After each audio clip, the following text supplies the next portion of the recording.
Hello, everyone. Welcome back to the Slow Flowers Show.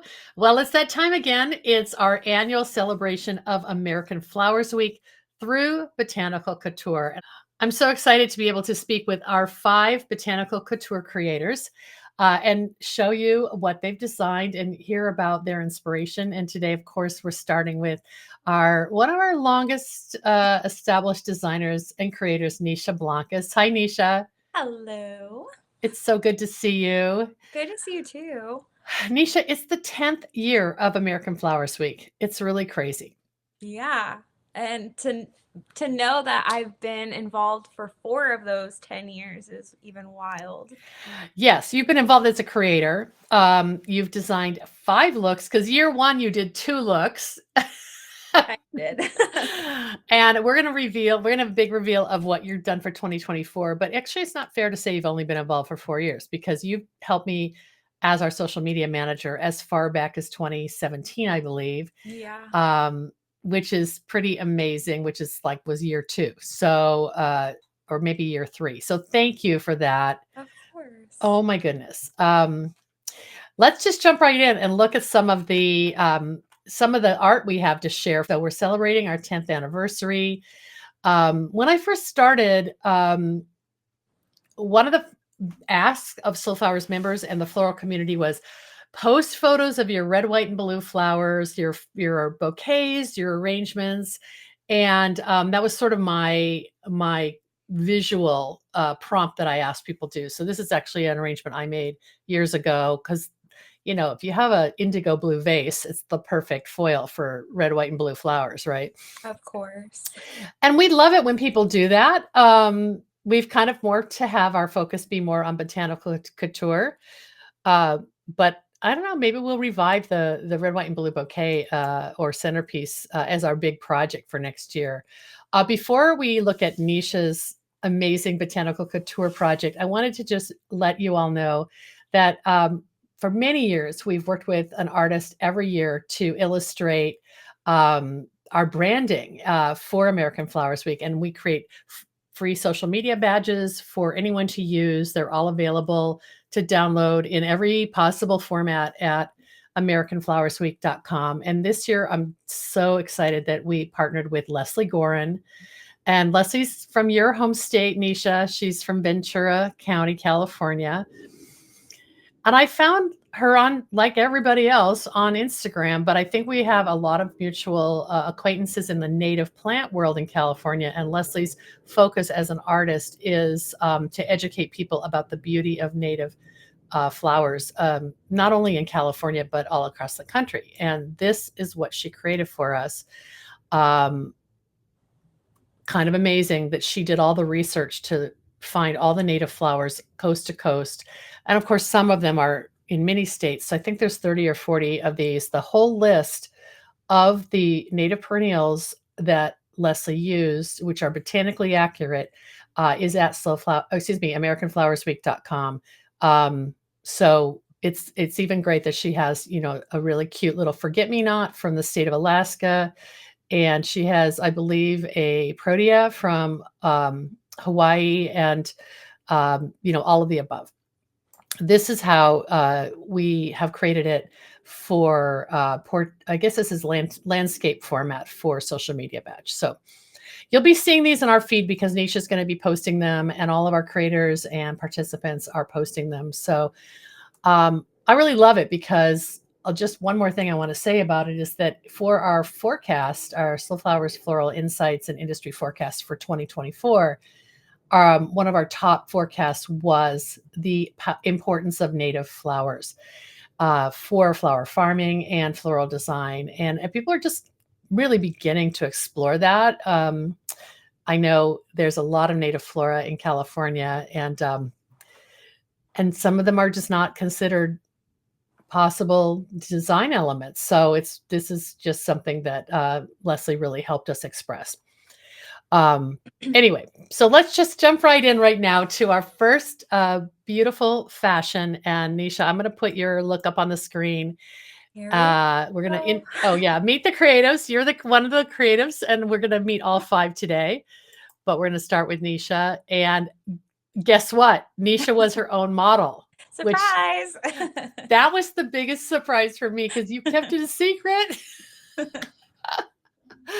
Oh my gosh. I did. I How do did. you like how do you like modeling? Do you like to be behind the camera art directing more, don't you? Yeah, I'm definitely not a in front of the camera type of girl. I like to be behind the camera. I like to art direct and just, you know, deliver the art, not be the muse. Well, But you I did it. yeah. Yeah, you did it. And I want to just pause here for a second and just say that, my undergraduate degree is in textiles and clothing. I know you studied fashion in college and like I call you my fashionista advisor. So what when you went to college, what were you working on and what did you think how did you think your career was going to go and maybe you haven't departed too much from that with this. No, I mean, I haven't. I still love fashion. I mean, it might sound cheesy, but it literally feels like it's in my blood. Like I I style my own clothes and it's probably I take it a step further than probably most people. Like I plan everything out. Like don't get me going on a trip because I will be packed 2 weeks in advance and I will have, all my outfits built out, which I don't even know if many people even say that, like building out your outfits. I love it. I love So it. I Well, I mean, I know you're doing that because we're both leaving in a few days for you the can Slow see Flower. my luggage back here. We're leaving for the Slow Flowers Summit, and I saw your Instagram post about trying like, the weather is throwing you off your game, and you're trying to figure out what to pack for Okay. every day of the Slow Flower Summit next week up in Canada. So tell Yeah. me tell me well, I'll see it, I guess, when we get You'll there. see. I mean, I've already matched outfits probably 3 times only because I keep looking at the weather and it's really throwing me off, but it's okay. We'll figure it out. Mm, mm. Well, what I said in the article, which people will read, we're going to publish all of these looks in the summer 2024 issue of Slow Flowers Journal, which will be out at the end of June. What I said in the article is because of your experience now, this being your fourth year, you've kind of covered the gamut. You had the homage to 90s pop stars, Lady Gaga vibe. You've had the Bridgerton phenomenon.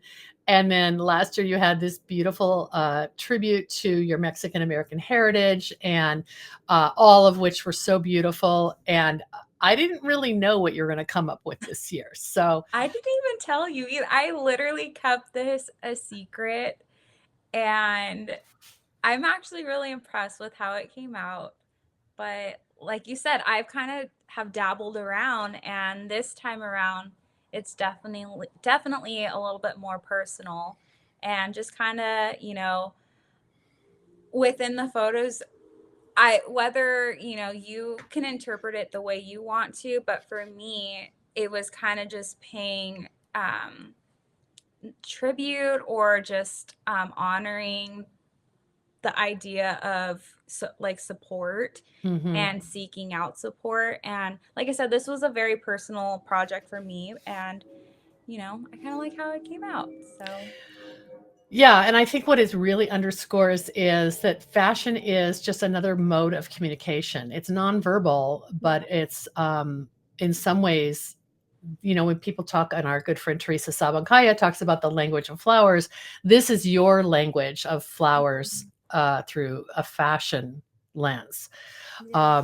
When you talk about support, I just want to ask you to talk about these hands and how you've styled these color blocks on the arm of the amazing botanical, mostly foliage jacket. You've got these color blocks of the red, the pink, the lavender, and the blue. But then it just finally, after looking at this beautiful image for 30 minutes, I finally thought, oh, the glove color matches the flowers that it's touching. So it's almost like the hand is flowering you symbolically. And I don't know if you want to elaborate Yeah. on that or not. No, of course. So, I mean, I will say this since this is technically my fourth design in a sense. Um, I definitely went into this project a lot different than I have in years prior Usually I will go like, well, first year, that one I had Carlos from Camflor just send me a mystery box. That mystery box turned into 2 outfits, and I was very pleased with that. And then year 2 and 3, um, I knew what I was doing. I had it all sketched out. I knew the colors and everything. That's just how it was played out for me. But this time around, I didn't know what I wanted to do exactly, but I knew I wanted a suit. And for me, I mean, if you kind of know me, I like wearing men's suits. I think they're very powerful. It gives off a cool vibe. That it just, for me, that's my favorite thing to wear. And so, knowing that I was going to be my model, I wanted to be comfortable in something that I'm used to wearing and how I feel most confident, Mhm. which is a suit. And knowing it was going to be a suit, I wanted to do greenery. I haven't done greenery before like this. And I didn't know what flowers, I didn't know what colors I wanted to touch, but I did sketch out the images that I wanted to capture. Mhm. I had 3 images in particular that I drew out stick figurely, and Like a creative director would, right? yeah, I mean, it's in my notebook, and there's just little sketches, and this photo that is displayed right now. That's exactly what I had drew. And for me, it's more in a sense of, yes, the gloves match the actual parts of the arms with the flowers, and for me, it shows a symbolism of friends and family that have poured their love and support into me. So technically bleeding into me that I can carry on with me throughout life. And yeah, that was just something that I Mm, really wanted to represent in this photo. mm. There's so much to talk about here, and I think that the symbolism of a strong woman and considering what our world has been going through, everyone has their own personal journey, but Right. you've used this project to kind of come out on the other side of some kind of a difficult year in the past, and Mhm. it's a celebration of your strength. But Right. you're saying I didn't do it alone. I lent on support of family and friends. Yeah. Can you talk briefly about the garment, because you're a thrifter and you've if you knew you wanted to do a suit, you've probably been looking for the ideal base garment for a while. I have. So like I said, I this is just something that I normally wear, and I know the fit that I like, very oversized. And knowing that I was going to be covering my suit in greenery and foliage, I thought, okay, it needs to be green. There's no point of it being black or a bright color, because I feel like you're going to be able to see those colors once. I mean, mind you, I'm creating this piece maybe 2 days prior to the actual shoot day, and so things can happen within that span of time, and I wanted to make sure it looked as fresh as possible. And when I finally got down to post editing with the photos, I wanted to make sure that there was definitely no harsh colors Yeah, of the suit yeah, to seep through in the photo. yeah. You're So right. White or black or any other color would have it would have there'd thrown be it off. gaps. Yeah. When you So, move, even when you're moving, there'll be gaps. I'm yep. gonna go to the next slide just because I think it's got a little bit more of a detail of how you positioned all these leaves. I did look those up. Also, the ones on the lapel are Italian ruscus, Oh, and so that's that glossy pointed leaf, and we'll see the pant that you used kind of a different uh, ingredient for the pant, but I did. there's a lot of individual leaves that had to be glued on, Nisha. It's insane what you did. I know. Blood, sweat, and tears, but we got it. Do you wanna talk a little bit about the I don't know if people can see it, but if you look really closely, where the pocket handkerchief is, right next to the lapel, there's a little contrast, and I think we should mention what you did there because it's so creative. Well, my little pocket handkerchief is actually, um, I learned it's the Akuba plant or Akuba leaf or Yeah, Akuba foliage, and I've used that leaf or foliage for every single one of my projects.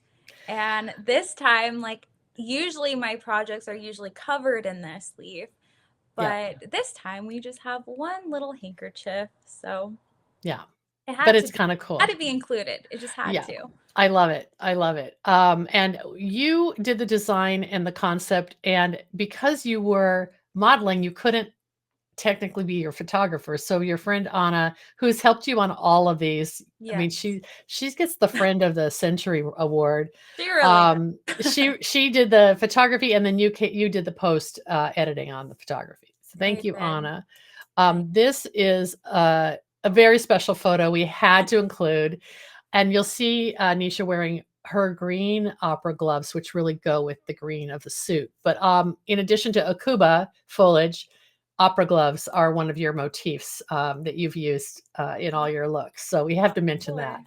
Of But course. who's this little gentleman on your lap? That is my little guy Rami. He had to be included. I love that he's wearing a floral harness. I thought it was a collar, but it's like a literally goes around his chest and his waist as Yep. well, right?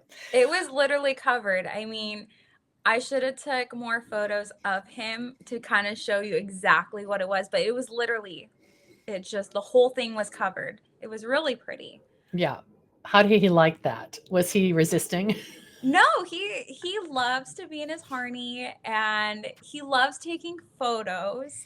And if that means he's getting treats, he will do it. Hmm. So, no, he did awesome. He did great. I think people who've been on lots of Zoom calls with you, maybe for our member meetups, have seen some of your kitties make cameo appearances. Yeah. But this is more meaningful than just saying, "Hey, let's dress up my cat." I mean, this was back to your support theme, Mhm. very important to you. Yeah, so this was actually another one of the sketches for me I wanted was me sitting and having my cat on my lap just like this. And for me that meant emotional support. And that's, that tends to be your pets or just animals, they tend to pour this love and, endless love in you and they don't judge you, they love on you and I wanted to make sure I captured that because for me, I have four cats and, Rami was the chosen one for this only because, he is sweet, but his coloring definitely popped in this photo. Right, right. He was good compliment to your fashion. He was. Well, I think, a lot of I've just finished the Flower Farmers book, and I will say that flower farmers have a lot of dogs, not so many cats, but whenever you put an animal, even a sheep or a chicken, Yep. into a farm or floral setting, it just seems to add I don't know, that extra like sense of comfort. So Of course. And I've I'm always told you, when it comes to social media, if it ain't flowers or animals, like those are the things that people are wanting to see. That's what's going to go viral. And look, we got both. so true. Oh my gosh. Well, we haven't posted this to social media yet, so I'm excited to see how people respond. But it's true. You sort of keep a folder on your phone, I think, for our members I who do. have photos of their animals. So when you want to do a cat roundup or a dog roundup, you've got those I do. fun shots. Okay, this is the one I think is really important to talk about because people can see the pants of this suit ensemble and like again, super comprehensive. You've covered every surface of a pair of high-waisted pants that go to your ankles, front, back, side. There's no, like, faking it on this. This is something I jokingly said you could have worn to Coachella. Uh, I you mean, were it could have. There would have been sprinkles of flowers and leaves everywhere, but that's okay. you would have shed like leaving breadcrumbs as you walked across the um, But I also really like the way you took these photos because you just your expression on your face on the left image where you're really just kind of being in the moment in your in your mind, and then on the one on the right, similarly, you're kind of touching your head, and it's contemplative. It's your expression that talks about kind of mental health, but the flowers do a lot of that too. So, you Yeah. want to talk a little bit about what you hope to express with these two images? Yeah, with these, it's just like the one on the left, it's a little bit kind of sitting in my vulnerability. Mm, I mean, when it comes to your mental health and seeking support, first step is having to be vulnerable and sharing yourself and opening up. And, that can go with, friends, family, therapy. So that's with that one. And then the one on the right is just kind of like looking in hindsight of mm, like, looking forward to what is to come. And one thing I do want to mention is the my headpiece. right. So it's actually is it a pillbox hat? Is that what we Mm-hmm. called it? Mm-hmm. That was another thing I thrifted, which wasn't originally supposed to be my base, but I had it at home for a Halloween costume that we're planning on using for this year. But I specifically had designed it in a way that I only wanted flowers to be on the headpiece, no greenery Mm-hmm. whatsoever. Mm-hmm. And for me, that was important to showcase just to kind of, symbolize that it's important to have a fresh mind and a clear head and to just, stay positive. And, that's just kind of how we have to look forward to things, even if things get rough. Mm-hmm. Um, The flowers are your beautiful thoughts, right? so, I mean, there's definitely a lot of symbolism during this project, that's for sure. Right. Whoever thinks fashion isn't important and is frivolous is going to, have to eat their words after this, because it's this is the symbolism is it's important, and it's personal, and it's powerful.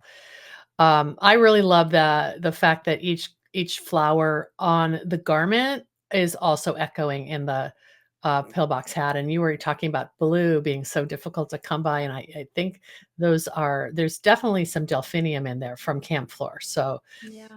thank you, Carlos, for that.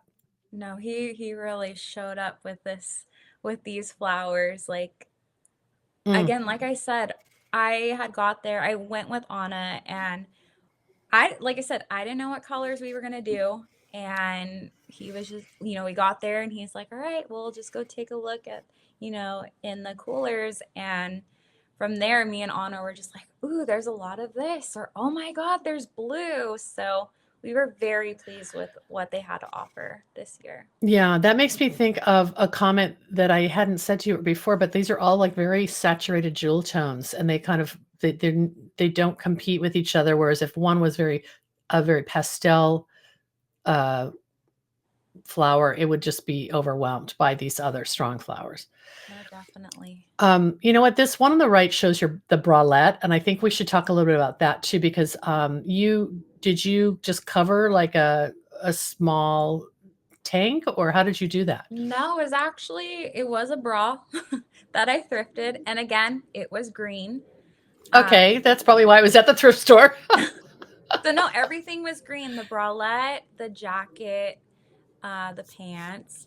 Which I mean, I mentioned this. There's actually shoes that I wore too. I just didn't capture the best photos of it. Mm, But even the shoes were covered in the greenery as well.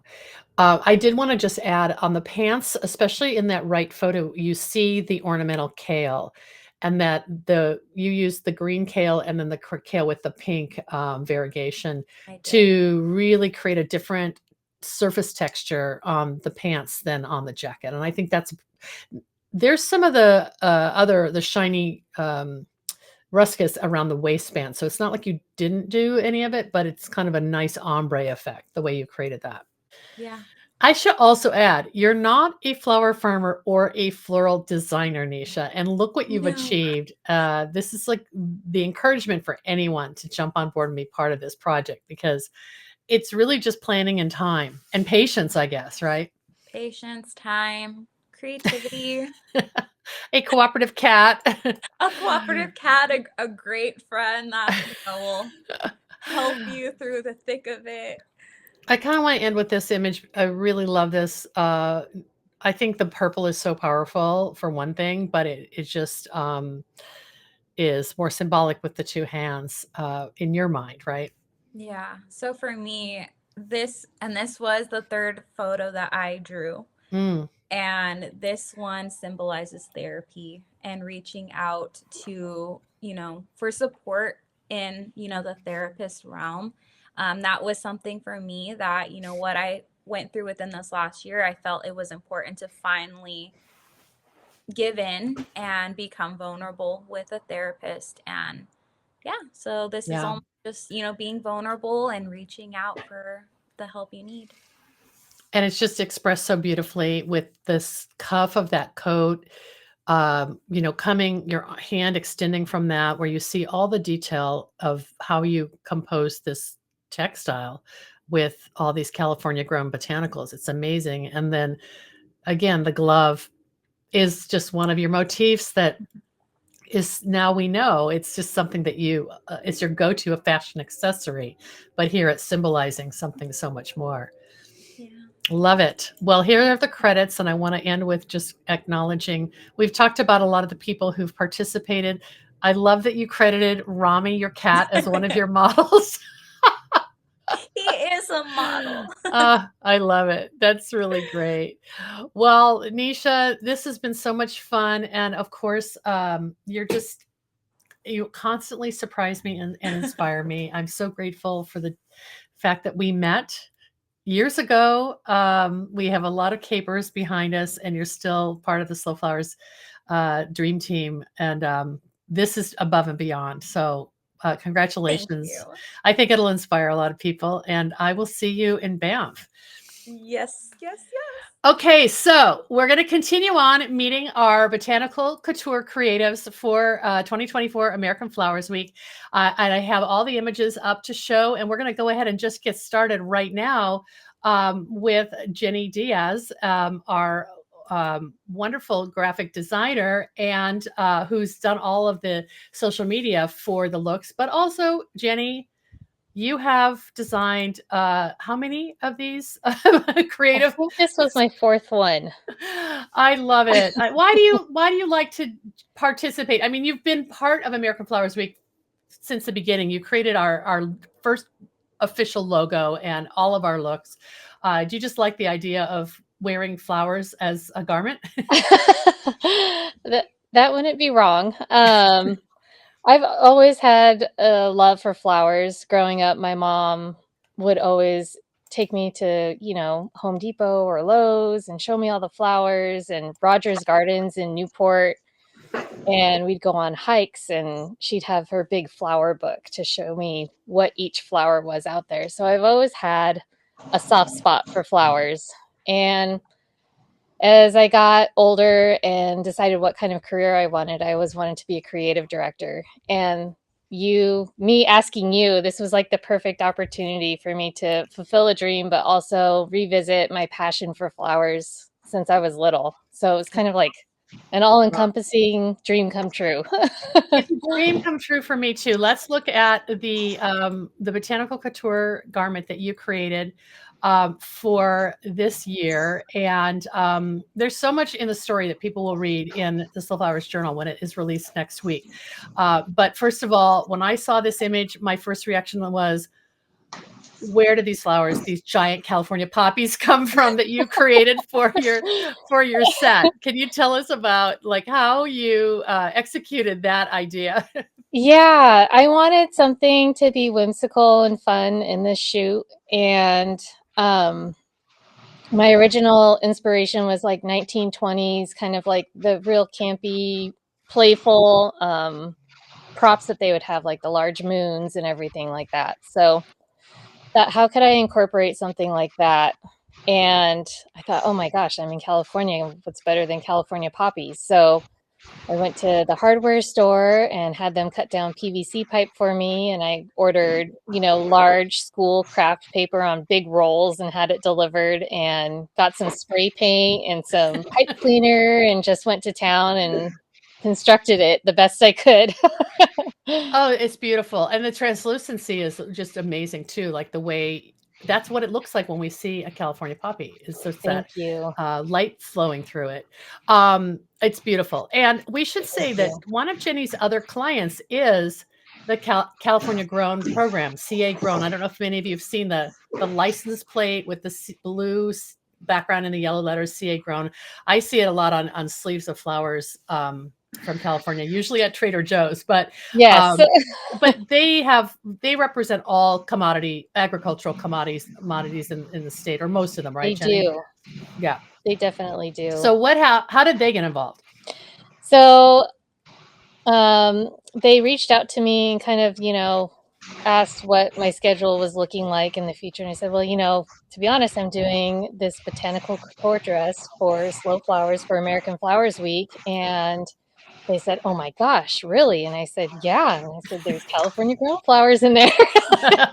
And And P.S. All California grown flowers, right? yes. And they just loved it because California Grown also has California Grown Flowers Month. So, Which is June, right? yes. Okay. So I was really glad that you guys were able to kind of connect. And yeah, so I reached out to them after they reached out to me to make sure everything was good with you. And I thought, this is so neat. Both of my favorite clients are able to come together and we're all able to celebrate flowers. Well, it's wonderful.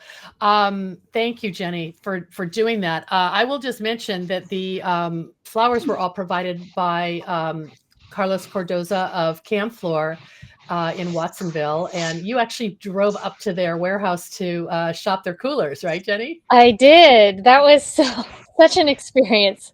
I had my son with me. We went to the Monterey Bay Aquarium the day before, and then on the way back, we hit up Carlos at Camflor, and he and I were just over the moon, having so much fun running into the coolers and taking pictures. And his favorite were the pin cushions, of course. Mm-hmm, mm-hmm. So You mean Dylan's favorite yes, thing?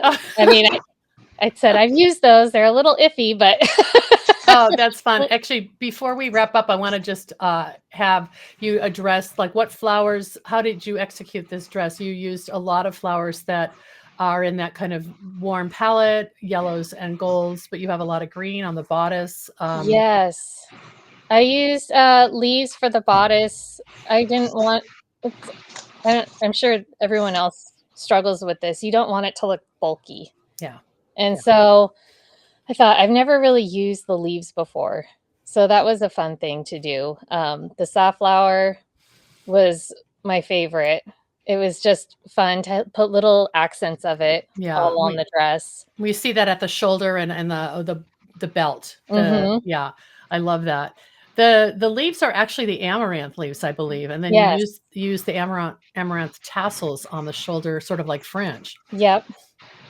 So, I mean, that one was the easiest to work with.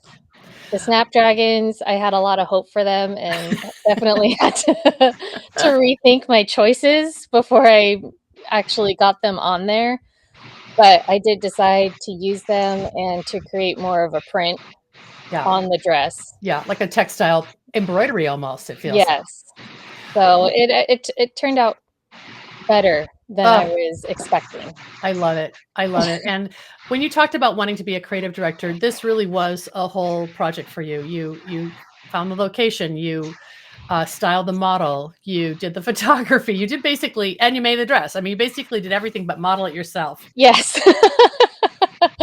Yeah. I mean it's just so fun to be able to think of something and actually see it in real life. And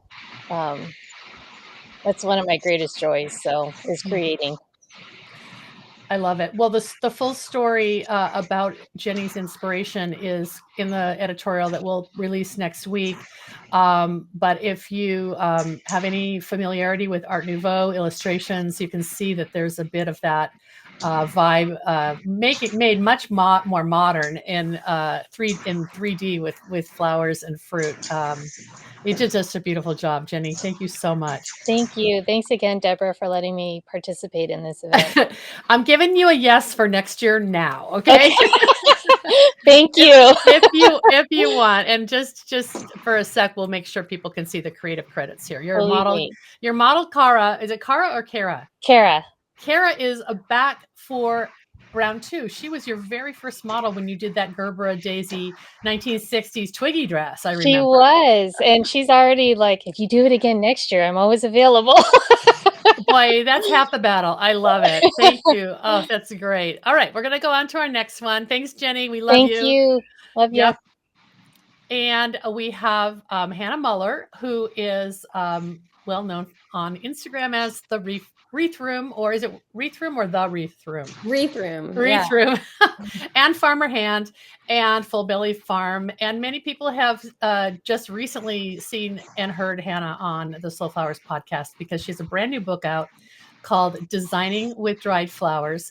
And this dress is kind of one of your Designing with Dried Flowers projects, Hannah, isn't it? Yeah, it's taking the Crispidia strands or belly button strands that I do in the small moment section of the book and taking it and elevating it to the next level, which kind of would be considered a celebrations moment in the book. And it was so fun to create. And I've been wanting, and I've had this image in my mind for a really long time. So it was really fun to bring it to fruition. Oh my gosh, it's so much fun. And it kind of like taking the idea of a garment and making it sculpture. And I threw this photo of Kim Kardashian on here because you told me this was one of your inspo concepts that I could totally see the relation here.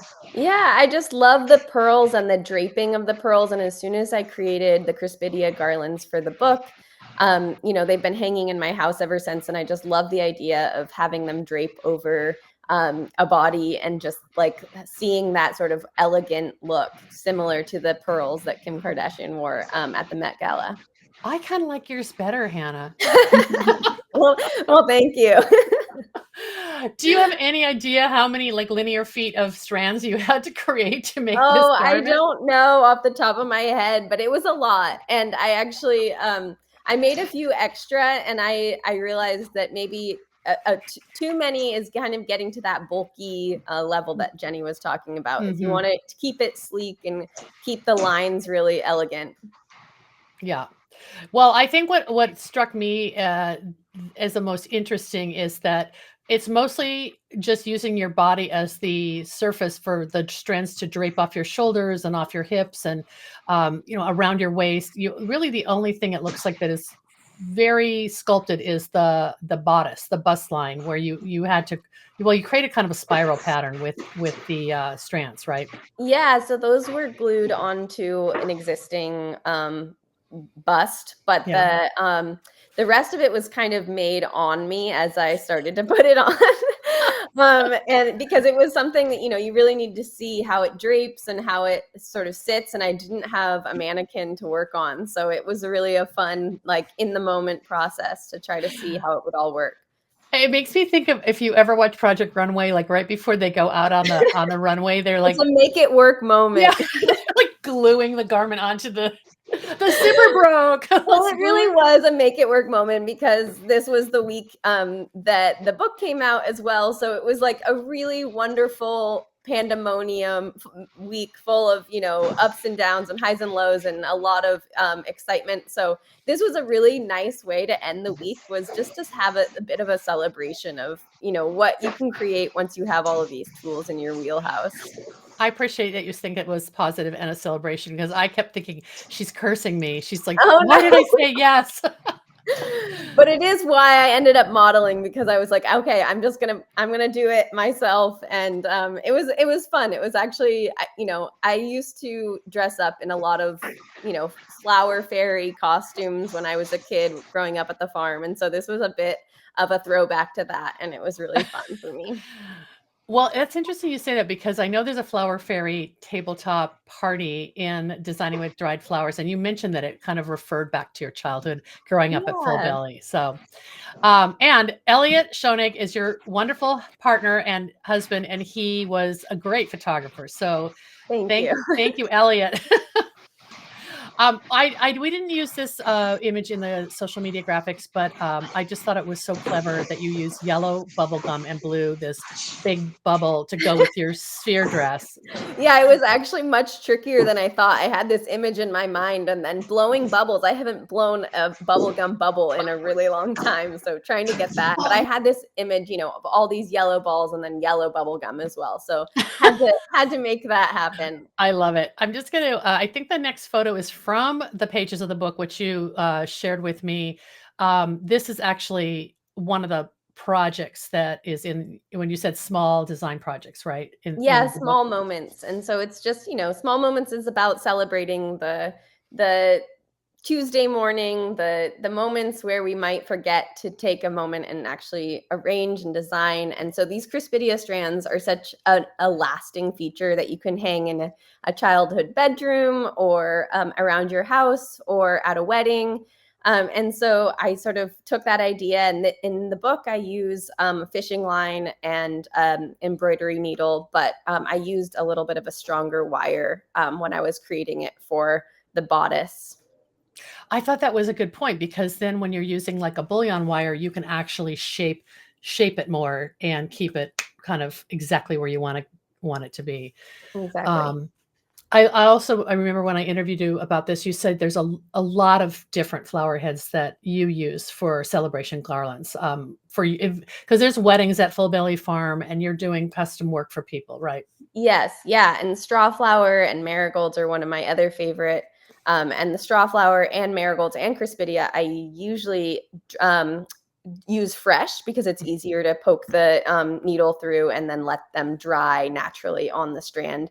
Yeah. Globe amaranth is also another really fun one that, or you could do it a garland of all four, or and it would be beautiful as well. That would be really fun. I mean, it's a lot of work. It's, I guess, akin to stringing popcorn for your Christmas tree decor. Yeah. So you said you'd sort of do it while you're in like a low key resting moment, maybe Yeah, at I the was end of the watching day. Bridgerton, I'm pretty sure, while I was while I was making these. So. Great inspo. Great inspo. Yeah. This is another, just shows your fun whimsy of styling. You glued these quirky, different shaped Crispidia onto your sunglasses then. Yes, yeah, I I love love that. it. I love that idea of, sun rays coming off of your sunglasses. Yeah, well, I think we call this golden strands, and I love it. this definitely was over the top and also so simple. Like it was sort of interesting that if you just use one botanical element,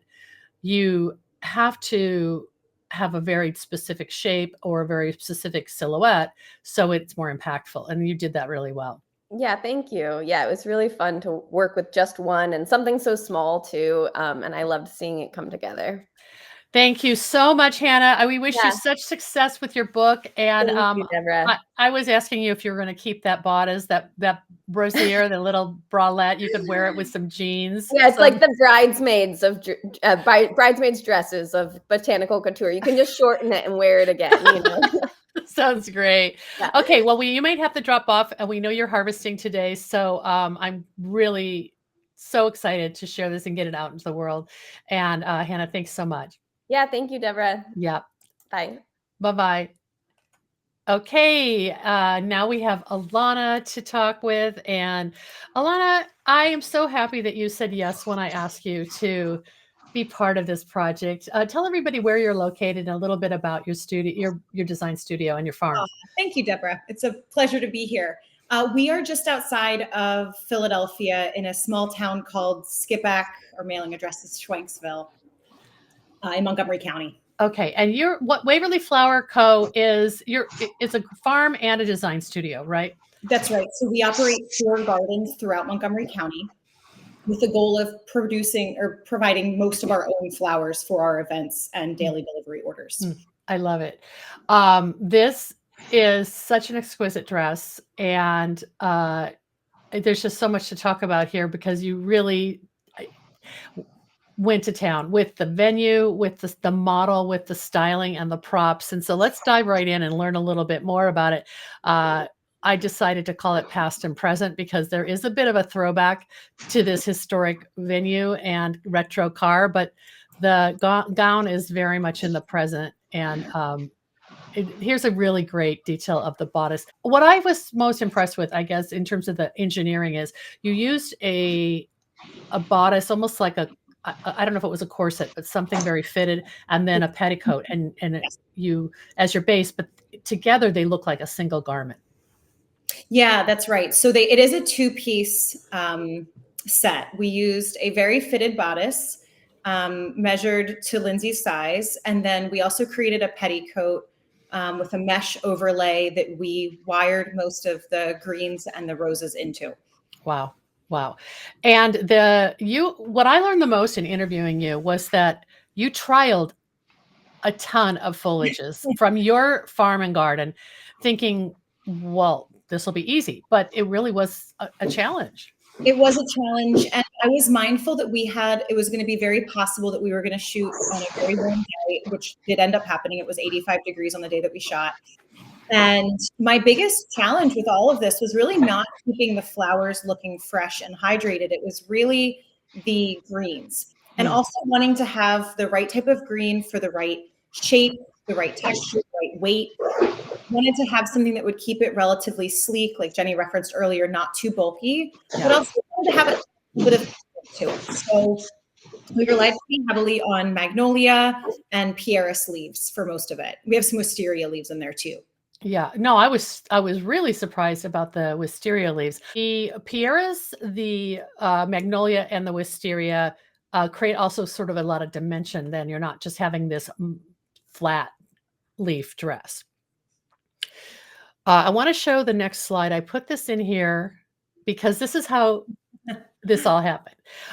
You're a relatively new member of Slow Flower Society, and as soon as people join, I start following them and stalking them, to be honest. And I saw this in your feed. I think it was last summer or maybe sometime earlier this year that you posted this. September. So, okay, it's a garment on a tailor's dress form. Totally whimsical, almost like a ballerina frock. But what got you going on this path? Obviously, it captured my attention.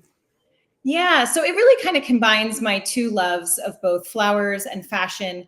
And something that I really love about creating something that's a little outside of the box is the possibility of having people have a little conversation about local flowers, right? It's one thing to kind of see something unusual and stop and wonder, like, wait, is that made out of flowers? And then to be able to say, yeah, and we grew it ourselves, or we sourced it from this local farm, or I think that's kind of a nice way to bring some awareness to it. And this was just a fun piece. I love really feminine dresses. I made this one morning just on a whim. My kids were at the beach, so I had a couple hours to myself. And one thing that I absolutely learned though through this experience was that making something on a mannequin is very different than making something on a model. So it's not too tricky to make something on a mannequin. This piece was not terribly complicated, but to make it then to translate onto a model is a little bit more involved and was kind of a fun challenge last month. Well, I hadn't thought about that, but aren't mannequins like this designed for, like, you could put a dressmaker's pin straight into it? That's right. So, I mean, really at the end of the day, thinking about the kind of make it work thing we were talking about earlier, you can just pin flowers onto the mannequin, right? I can't do that with a human. Well, this also, if people want to go back and look at your feed, you had vine tomatoes, like cherry tomatoes on the vine that you draped on here, which just cracked me up. It's like, we were actually hoping to do that on this past one, but we didn't have the tomatoes quite ready in time, unfortunately. Yeah, but in this, I love that you call this a caprese garden gown. Anyway, that's your inspo. And when you did this dress with Lindsay, you really paid attention to a lot of details. You know, in the styling, you had these charming shoes. The hemline is a little asymmetrical with the leaves draping down, which I think made it very interesting. And then the neckline with all these roses, which are from your garden. They're insane. They're so perfect here. Yes, we got really lucky. I knew that when we were shooting this, depending on how exactly the weather in May shook out here in Greater Philadelphia, we were going to either have our peak peony week or we were going to have our peak garden rose flush. It happened to be both of those weeks, so we could have kind of chosen between one or the other. Mm-hmm. I ended up going with the garden roses because of their size. I like that they were just a little bit smaller and more delicate. Yeah. And thankfully, this time of year, we had no shortage of them. So Wow. I believe we put about 80 or so in Oh this. my goodness. But Wow. the garden was blooming, and we could have done more if we had needed to, which is a nice problem to have. But you did not water tube them. You just cut them when they were a little bit tighter, and then by the time you finished making the garment, they kind of had relaxed, right? That's right, exactly. And I think working with fresh flowers, and especially wearables or something that's outside of a source of water, is kind of inherently a procrastinator's game. And so Yeah. I was making this just a few hours before the shoot that evening. Love it. We tried a hydration chamber. I tried testing that like the week prior, and it was just really tricky. These garden roses are just so delicate that I realized it would just be better to make it quickly. Thankfully, right. You just did such a great job. And talk a little bit about this fun vehicle that is part of the story that you told. Yes, it was so neat. So we were really fortunate to be able to shoot at Life's Patina at Willowbrook Farm. It's this gorgeous historic farm venue in Chester County. And through following them for a while, and we've had a couple of events and partnerships with them in the past, occasionally for some of their styled shoots, I would see this little vintage car called Little Figgy. Yeah, there it is. Oh, okay. I was just in love with the color and just the retro feel of it. So I reached out to the owners to see if they would be interested in having Little Figgy in this styled shoot, and they were very, very open to it and very excited. Lovely to work with. So it was fun. I think it really kind of brought some of these elements together, and the color was just perfect. Yeah. Oh, I love it. And the photo on the left is one of the interior spaces then at Life's Patina. That's right. That's right. They have these seasonal barn sales that are just so special, and they draw really large crowds. The things that they curate are just out of this world. So it was really fun to kind of be behind the scenes in their space for the shoot. They were really generous and open to us. Yeah, I was kind of writing a story in my head, like Lindsay is this minor Eastern European princess who's, driven off to her estate at the castle or the manor house, and just come in to be part of a party or a gala. So it just worked out so well. Thank you so much. I think the credits are on the next page here. We want to make sure we thank everybody, your model, your venue, your hair and makeup, or your makeup artist. And of course, I've done a little bit of a deep dive on Google to read more about this Little Figgy car. And it's a vintage collector's car, but not too old. Yes. Yeah, love it. Anything else you want to mention, Alana? I love what you said about how this is kind of sparking a conversation with your customers, that you grow the flowers that they enjoy when you do their weddings and events. Right. It was a really special project to be a part of. Thank you so much for having me. Thank you for saying yes. I love it. Okay. If you have to jump off, Alana, we'll say goodbye, and I'm going to invite Linda to come in. Hi, Linda. Hi. Hey, I'm so glad that you're here. I'm going to pull up your garment. Floral Masquerade. Of course, this particular view doesn't show the mask, but I have to say, Linda, this is your third botanical couture project for American Flowers Week. First of all, you're amazing. Why do you keep saying yes? Where are these ideas coming from? They're popping in my head, and I'm like, where can I do this? Oh, I know. Yeah. But no, I love playing with flowers is the big thing. And I find this to be a challenge. And there's a lot of dresses out there. I've seen a lot. I stalk them all over Instagram. So the challenge comes, how can I do something just a slight bit different? Right. And so every year it's okay, what's new and different for me? Even if it's not for someone else, what can I do that I haven't done before? Right.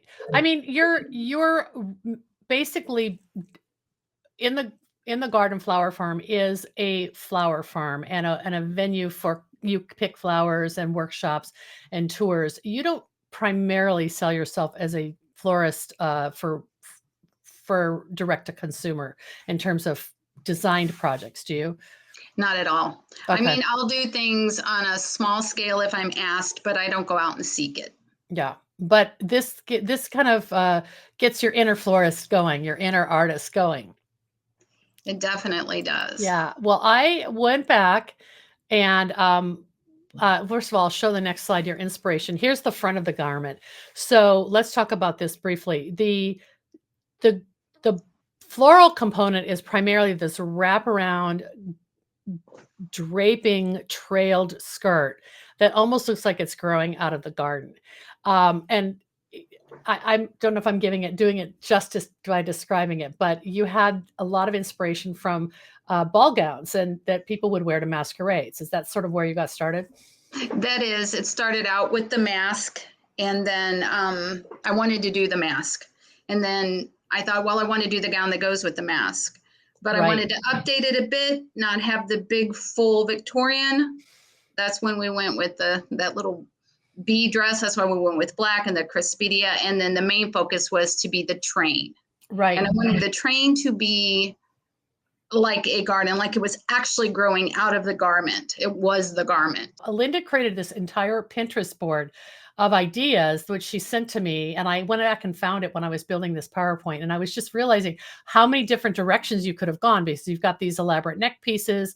This lower left-hand dress is a kind of a Victorian lady bee gown that I don't think I saw the first time you showed this to me. And then you've got, lots of these decorative masks. So all of that, just to let people know, there's a lot of ways you can do your original research to figure out which direction you want to go. You kind of combined the bee dress with the Crispidia quote unquote stripes, although I know that they're draped across the front of the black, little black dress, right? That's correct. And then the thing that struck me the most about this skirt is it's not this sort of pave style where everything's the same height. You've got stems coming out of the skirt like it is the garden. And that just made me laugh. I thought that was the best part of it. And then where you photographed it, it looks like it's growing out of the field. Yes, and that was the intention. I wanted the dress not to be symmetrical and precise, because gardens are not. Yeah. Nature is not.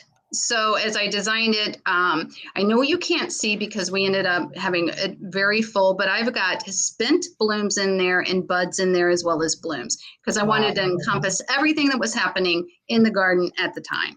Wow. Well, and then you used a lot of green foliage to just kind of either line the skirt and make details around the waist and the opening, but mostly it's a mix of what you'd see in a cottage garden, this sort of blooms and foliages. And like you said, I didn't know that there were spent blooms in there or dried seed heads, but now I'm going to get this photo out and enlarge it so I can look more closely. Gotta peer closely. So Linda, the skirt was on a chicken wire base, correct? Yes, it was from the waist all the way down. It goes about 3 feet out. And it's about 3 feet wide, maybe a little more. I'm not super precise on that. The train feels longer than 3 feet. It may be at this point. Yeah. I know. I'm telling you, it starts out one way and it ends up a different way. But it's almost always better. You're like, oh, and then you have so much. So you're like, well, I got to go more. I got to put in more. I got to go bigger. Well, I did want to touch on the fact that you did figure out a way to work with water tubes. Nobody else really has used that mechanic. And I thought what you did worked out really well, because you were able to hold a lot of flowers that way. Absolutely. And I really wanted it fresh. I wanted it cut. I didn't want it to be too far gone. I really wanted it to be in the moment on that day. So we cut the day before, filled all the water tubes up and placed them in. I have a really cute picture I should send you of when we're done. That poor dress is just laying in the field. It's kind of pathetic in a way, but too bad it's not, some kind of compostable chicken wire, because you would have just let the earth reclaim it. Exactly. I know. Well, the accessorizing was sort of part of the story. And so you obviously decorated this mask, and the model is your daughter-in-law, and she did such a good job. What a good sport. And your son, it was your photographer. So it was sort of a family affair this year. Absolutely. Tell me about the chair. This chair is just a fun styling accent, but it really kind of makes it feel like it's of the time when there would be a masquerade ball in this. Exactly. And that was what we were going for, something that tied it all together. The chair is planted, but with room left for picks to put fresh flowers in from the dress. I wanted to tie them in together. The ones, so the taller elements in the back, you mean? Right. The thyme and the sedum are all planted. I did that a month or so before, and the moss is harvested from the property as well. And then we put the water picks in for the fresh flowers. It's wonderful. So I know you said the chair is going to have kind of a cameo appearance in the Garden Flower Farm all summer long. How do you plan to use it? Will people use it for photos and selfies?